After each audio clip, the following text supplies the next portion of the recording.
Assalamualaikum warahmatullahi wabarakatuh dan salam sejahtera. Saudara-saudari, Malaysia pernah menjadi tatanan contoh dan harapan kepada dunia tatkala kemajmukan menjadi elemen yang mengikat persaudaraan antara kaum di negara ini. Ada suatu masa kita pernah berbangga dengan sisi ekonomi yang dinamik dan berencam, sekolah dan sistem pendidikan yang unggul, serta masyarakat yang mesra dan peramah. Kita menjadi tarikan para pelabur asing, para pelajar serta pelancong dari seantero dunia. Kita cemerlang di pelbagai sisi dan lapangan, terutamanya di rantau ini, dan diteladani dunia luar sebagai pemangkin harapan dan perubahan. Generasi muda hari ini menyaksikan dimensi negara yang amat berbeza dari yang pernah kita kenal sebelum ini. Kesepaduan antara kita semakin melonggar. Tahap kesejahteraan rakyat terus memburuk. Kedudukan negara di peringkat dunia merudum dan semakin menghilang. Negara tetangga semakin jauh dan jauh di depan di pelbagai bidang.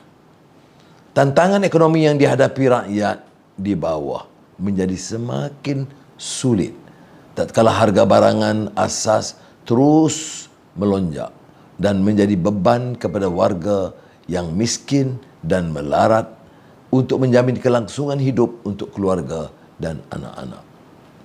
Harga ayam melambung naik, harga cili semakin mahal, harga minyak semakin tidak masuk akal, harga telur tak ada.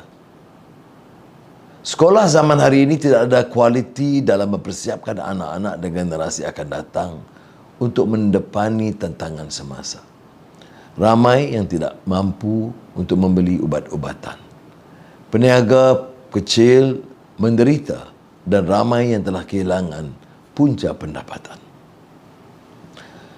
Adalah menjadi kewajipan pemerintah dalam memastikan negara dan khazanah diurus dengan sikap yang bertanggungjawab dan memastikan wang rakyat tidak dihalakan ke arah pembaziran dan kebajatan selain menjamin asas hidup seperti sekolah yang baik, bekalan makanan yang mencukupi, doktor dan para perawat yang berkemahiran serta akses yang adil kepada sistem kesihatan.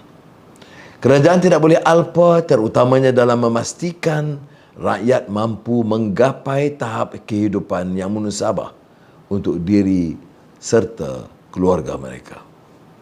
Malaysia adalah tanah terbilang dan diberkati dengan pelbagai khazanah yang tinggi nilainya serta rakyat yang tinggi daya kemahiran. Bagaimana mungkin kita benarkan watak-watak yang rendah mutu dan kemampuan mengancam sisi ini? Rakyat Malaysia yang akan keluar mengundi pada hari Sabtu mempunyai peluang yang amat baik dalam melakar masa depan mereka. Apa yang kita perlukan saat ini adalah sistem ekonomi yang membela nasib semua. Kita boleh. Kita amat memerlukan satu kebijakan yang akan mendukung lebih 1.2 juta pengusaha kecil dan usahawan yang menjadi tulang belakang ekonomi dalam melonjakkan negara keluar dari kemelaut pandemik. Kita mesti menggalakkan inovasi dan mewujudkan lebih banyak peluang pekerjaan yang berkualiti dengan upah yang tinggi.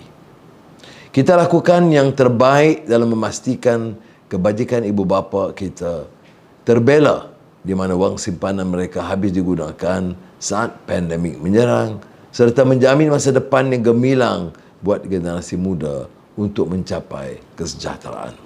Kita komited untuk menyokong dan menjaga kebajikan semua penjawat awam. Segala matlamat yang digariskan ini tidak mampu dicapai tanpa dukungan mereka dan kepimpinan yang terampil dari pasukan harapan. InsyaAllah, saudara akan menjadi saksi kepada penambahbaikan mutu perkhidmatan awam serta komitmen yang diperbarui untuk memperbaiki kehidupan rakyat ke suatu tahap yang belum pernah disaksikan. kita boleh. Kita boleh laksanakan kesemua impian ini dengan sebuah kerajaan yang stabil.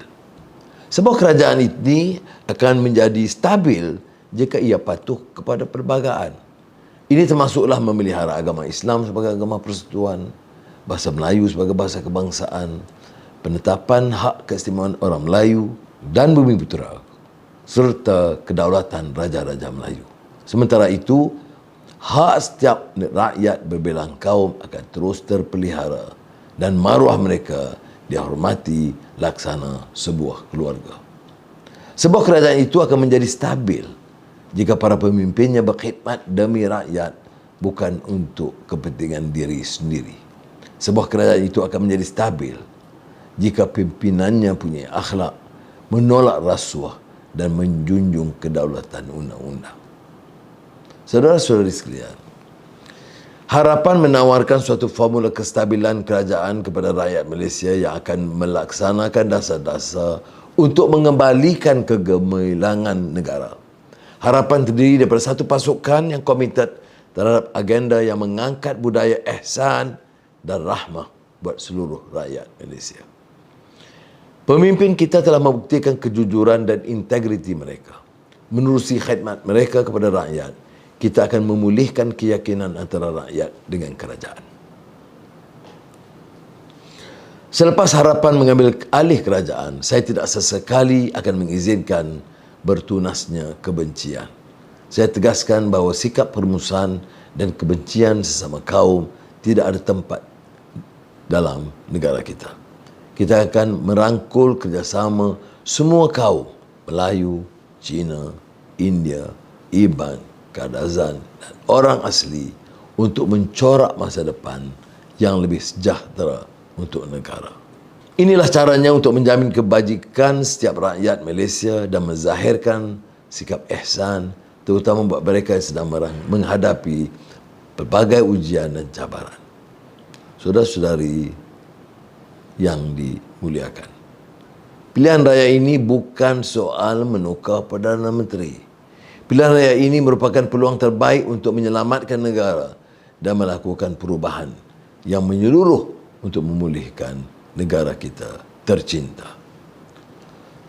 Saudara-saudari, tiap 5 tahun sekali, saudara punya kuasa untuk menentukan ke mana hala tuju negara. Tiap 5 tahun sekali, saudara punya kuasa untuk menentukan kerajaan bagaimana yang saudara impikan. Manfaatkanlah kuasa demokrasi di tangan saudara dengan sebaik mungkin. Yakinlah, insya-Allah, bahawa kita masih punyai harapan. Bersama kita boleh. Assalamualaikum warahmatullahi wabarakatuh.